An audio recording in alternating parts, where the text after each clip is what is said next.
श्री स्वामी समर्थ मित्रांनो, येत्या 18 डिसेंबरला मार्गशीर्ष महिन्यातला शेवटचा गुरुवार असणार आहे. या दिवशी आपल्याला व्रताचं उद्यापन करायचं आहे. उद्यापन हे नेमकं कोणत्या वेळेत करावं, त्यामुळे लक्ष्मी प्रसन्न होईल आणि आपण केलेल्या व्रताचं फळ आपल्याला मिळू शकेल. उद्यापनासाठी कोणता शुभ मुहूर्त आहे आणि एकदा का या व्रताचे उद्यापन झालं की दुसऱ्या दिवशी आपण उत्तर पूजा करू शकतो. त्यानंतर कलशावरील नारळाचं काय करायचं, त्याचबरोबर पूजेमध्ये वापरलेले सर्व साहित्य, पैसे, तांदूळ, विड्यावरचं साहित्य या सर्वांचं काय करायचं हे सर्व मी तुम्हाला आजच्या या व्हिडिओमध्ये सांगणार आहे. कारण अनेक महिला खूप चुका करतात, त्यामुळे आपण केलेल्या व्रताचे फळ आपल्याला मिळू शकत नाही. त्यामुळे हे जे सर्व साहित्य आहे, या सर्व साहित्यांचे योग्य पद्धतीने विसर्जन कसं करायचं हे मी तुम्हाला आजच्या या व्हिडिओमध्ये सांगणार आहे. त्यासाठी व्हिडिओ शेवटपर्यंत नक्की पहा. या व्रताची सुरुवात मार्गशीर्ष महिन्यातल्या पहिल्या गुरुवारपासून केली जाते आणि शेवटच्या गुरुवारी या व्रताचे उद्यापन केले जाते. यावर्षी एकूण 4 गुरुवार आलेले आहेत आणि 18 डिसेंबरला म्हणजेच शेवटचा चौथा गुरुवार असणार आहे. या दिवशी आपल्याला व्रताचे उद्यापन करायचे आहे. आपण मार्गशीर्ष गुरुवारचं व्रत केलं असेल तर याचं उद्यापन निश्चितपणे करावंच, तरच आपल्याला या व्रताचं फळ मिळतं आणि तरच आपलं व्रत पूर्ण होतं. त्यामुळे उद्यापन करणं खूप गरजेचं आहे. काही महिलांचा जरी एखादा गुरुवार राहिला असेल, एखाद्या गुरुवारी अडचण आली, त्यामुळे आपण त्या गुरुवारी पूजा मांडत नसतो, पण आपण उपवास तरी करत असतो. त्यामुळे आपले हे व्रत खंडित होत नसते. त्यामुळे जरी एखादा तुमचा गुरुवार राहिलेला असेल ना, तरीसुद्धा तुम्ही शेवटच्या चौथ्या गुरुवारी उद्यापन करू शकता. एक गुरुवार राहिला म्हणून एखादा गुरुवार जास्त करायचा असं काही नाही. आपण उपवास तर केलेला असतो, त्यामुळे आपलं व्रत तरीसुद्धा पूर्ण होईल. उद्यापनासाठी आपण 5, 7, 9, 11 अशा संख्येने कुमारिका किंवा सुवासिनी महिला बोलावत असतो. काही जणांना उद्यापनासाठी सुवासिनी किंवा कुमारिका मिळत नाहीत, कारण त्यांच्या ठिकाणी आसपास घरं नसतात किंवा काही महिला बाहेरच्या गावांमध्ये राहतात. त्यामुळे त्यांना जास्त 5, 7 अशा संख्येने महिला किंवा मुली मिळत नाहीत. तर त्यांनी काय करायचं, किमान तुम्हाला एक जरी मुलगी किंवा एक जरी सुवासिनी स्त्री मिळाली ना, तरीही तुम्ही त्यांचा मानपान करून उद्यापन करू शकता. म्हणजे एकच सुवासिनीला बोलवून तिला हळदी कुंकू लावून तिच्या हातावरती एखादं फळ देऊन, व्रताचे पुस्तक देऊन तुम्ही दूध वगैरे देऊ शकता किंवा जेवणासाठी बोलावलं असेल तर जेवण देऊ शकता किंवा फक्त साधा प्रसाद दिला ना तरीही चालतो. त्यांना नमस्कार अवश्य करा. अशा प्रकारे जरी उद्यापन केलं मनापासून, तरीही आपल्याला या व्रताचे फळ नक्कीच मिळते. आणि चौथ्या गुरुवारीच आपल्याला उद्यापन करायचं आहे, कारण मार्गशीर्ष महिन्यातील शेवटच्या गुरुवारी उद्यापन करावं असं त्या व्रतकथेच्या पुस्तकामध्ये त्यांच्या नियमांमध्ये दिलेलं आहे.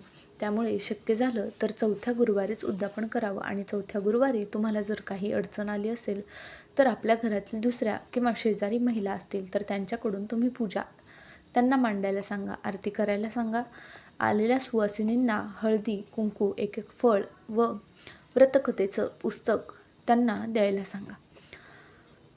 उपवास मात्र तुम्ही स्वतः करा. अशा प्रकारे सुद्धा तुम्ही उद्यापन करू शकता. शेवटी भावना महत्त्वाची आहे. व्रतकथेच्या पुस्तकाप्रमाणेच त्या पुस्तकात सांगितल्याप्रमाणे तुम्ही व्रताचं उद्यापन करायचं आहे. तर आता उद्यापन नेमकं कोणत्या वेळेत करायचं? तुम्ही पूजा जरी सकाळी मांडली असेल किंवा संध्याकाळी मांडली असेल तरीही आपल्याला उद्यापन हे सायंकाळीच करायचं आहे. आपल्याकडे सायंकाळची वेळ ही खूप शुभ असते. 6 ते 7:30 या वेळेमध्ये तुम्ही उद्यापन करू शकता. सायंकाळची वेळ ही लक्ष्मी येण्याची वेळ असते आणि आपण उद्यापनासाठी ज्या स्त्रिया बोलावतो तर त्या साक्षात लक्ष्मी स्वरूप असतात. साक्षात लक्ष्मीचं आगमन आपल्या घरात होतं आणि त्या स्त्रियांना लक्ष्मी स्वरूप समजून आपण त्यांचा मानपान करत असतो. त्यामुळे लक्ष्मी आपल्यावरती प्रसन्न होते आणि त्यावेळेचे वातावरणसुद्धा खूप छान प्रसन्न असतं. त्यामुळे तुम्ही सकाळी सकाळी गडबडीत किंवा उन्हाचं भर दुपारी उद्यापन शक्यतो करू नका. सायंकाळच्या वेळी आपण अगदी प्रसन्न मनाने आपल्या इच्छेनुसार या व्रताचे उद्यापन करू शकतो. त्यावेळी आपल्याला घरातील वातावरण प्रसन्न ठेवायचे आहे. आपलं घर स्वच्छ असणं गरजेचं आहे. या घरातील सर्व दरवाजे, खिडक्या आपल्याला उघड्या ठेवायच्या आहेत. घरामध्ये भरपूर प्रकाश असू द्यायचा आहे, कारण माता लक्ष्मीचे आगमन आपल्या घरात होणार असते आणि ज्या घरात स्वच्छता, शांतता, विचारांमध्ये एकी असते त्या घरी माता लक्ष्मीला निवास करायला आवडते. त्यामुळे लक्ष्मी येण्याच्या वेळेला किंवा लक्ष्मीला प्रिय असणाऱ्या गोष्टी जर आपण केल्या तर माता लक्ष्मी आपल्याला आपल्या घरामध्ये कायम टिकून राहते. अशा प्रकारे आपण व्रताचे उद्यापन केलं की पूजा आपल्याला दुसऱ्या दिवशी म्हणजे शुक्रवारी सकाळी उचलायची आहे. मग दुसऱ्या दिवशी सकाळी लवकर उठून स्वच्छ अंघोळ करून तुम्ही देवीपाशी जाऊन दिवा वगैरे लावायचा आहे. देवीची उत्तर पूजा करायची आहे. मग उत्तर पूजा कशी करायची? प्रथम सर्व पूजेवरती हळदी कुंकू अक्षता अर्पण करा. नंतर देवीची आरती करा आणि आपल्या हातून नकळत काही चूक झाली असेल तर क्षमा प्रार्थना करावी. देवी आई, तुझे वास्तव्य आणि कृपादृष्टी आमच्या घरावर सदैव असू दे, अशी मनोभावी प्रार्थना करावी. नंतर आगमन, पुनरागमन असे 3 वेळा बोलून घटावरील नारळ प्रथम उचलून ठेवावा. घटावरचा नारळ तुम्ही वाहत्या पाण्यामध्ये विसर्जित करू शकता किंवा तो नारळ तुम्ही फोडून प्रसाद स्वरूप म्हणून घरीच खाऊ शकता. जशी तुमच्याकडे पद्धत असेल त्यानुसार तुम्ही करू शकता. पण बघा, नारळ फोडून प्रसाद म्हणून खातात, पण लक्षात ठेवा ही चूक मात्र अजिबात करू नका. कारण आपण जेव्हा गुरुवारची पूजा मांडतो तर तो नारळ आपण कळशावरती ठेवलेला असतो आणि त्या नारळाची आपण लक्ष्मी स्वरूप पूजा करत असतो. त्या कलशाला आपण वस्त्र घालतो, नारळाला देवीचा मुकुट लावतो, म्हणजे साक्षात तर आपण त्या नारळाची लक्ष्मी स्वरूप म्हणून पूजा करतो. त्यामुळे तो नारळ फोडणं हे योग्य वाटत नाही. त्यामुळे तो नारळ तुम्ही शक्यतो विसर्जन करा किंवा आपल्या शेतामध्ये बागेमध्ये तुम्ही त्याचे वृक्षारोपण करू शकता. मात्र आपण तो लक्ष्मी स्वरूप नारळ मानून पूजत असल्याने आपल्याला तो नारळ फोडायचा नाही. तर तुम्ही मी सांगितल्याप्रमाणे विसर्जन करू शकता किंवा त्याचं एखादं झाड लावू शकता. तसेच कलशामधील पाणी हे देखील आपल्याला तुळशीला सोडून सर्व इतर झाडांना घालायचे असते. थोडे पाणी तुम्ही घरामध्ये देखील शिंपडू शकता. त्यानंतर पूजेमध्ये वापरलेले तांदूळ काय करायचे? आपण पहिल्या गुरुवारपासून ते शेवटच्या गुरुवारपर्यंत प्रत्येक गुरुवारी तेच तांदूळ वापरतो. त्यामुळे बऱ्यापैकी जर खराब झाले असतील तर घरामध्ये वापरण्यासाठी योग्य नसतील तर तुम्ही ते तांदूळ पक्ष्यांना खाऊ घालू शकता किंवा एखाद्या झाडाच्या बुंद्याशी टाका, जेणेकरून त्यावरती कुणाचा पाय पडणार नाही. जर चांगले असतील तर त्याची गोड खीर बनवून तुम्ही खाऊ शकता.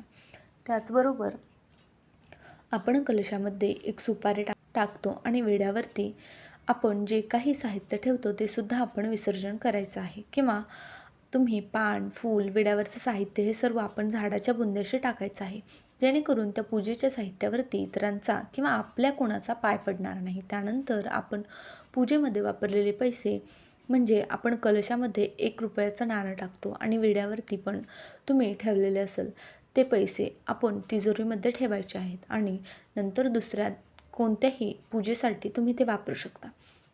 त्याचबरोबर मार्गशीर्ष महिन्यातल्या गुरुवारी आपण देवीची ओटी भरतो, म्हणजे आपण जी गुरुवारची पूजा मांडतो त्या देवीची आपण ओटी भरलेली असते. किंवा काही जणांनी जर भरलेली नसेल तर अवश्य भरा. तुमच्या इच्छेनुसार तुम्ही नारळाची किंवा साडी चोळीची ओटी भरू शकता. त्या ओटीवरती आपण आपल्या इच्छेनुसार साहित्य ठेवायचे आहे.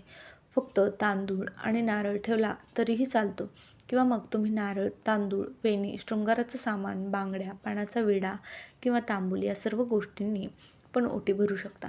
तुम्ही भरली नसेल तर शेवटच्या गुरुवारी नक्की ओटी भरा आणि भरलेली ओटी असेल तर या ओटीचं साहित्याचं काय करायचं असा प्रश्न देखील बऱ्याच जणांना असतो.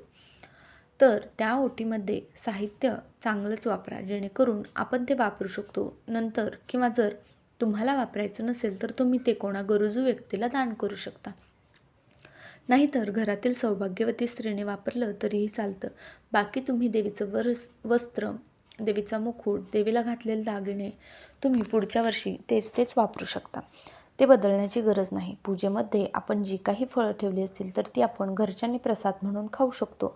या पद्धतीने पूजेत वापरलेल्या साहित्यांचं योग्य प्रकारे विसर्जन केलं तर आपल्याला या व्रताचं फळ हे नक्कीच मिळू शकतं. तर तुम्ही पण अशा पद्धतीने योग्य वेळेवरतीच या व्रताचं उद्यापन करा आणि पूजेच्या साहित्याचे विसर्जन करा. तर अशा प्रकारे तुम्हाला गुरुवारच्या व्रताचे उद्यापन, विसर्जन करायचं आहे. जर तुम्हाला आजचा हा माहितीपूर्ण व्हिडिओ आवडला असेल तर व्हिडिओ लाईक नक्की करा. चॅनलवरती नवीन असाल तर सबस्क्राईब करा. जास्तीत जास्त लोकांपर्यंत हा व्हिडिओ नक्की शेअर करा. धन्यवाद. श्री स्वामी समर्थ. जय माता लक्ष्मी. ओम नमो भगवते वासुदेवाय नमः.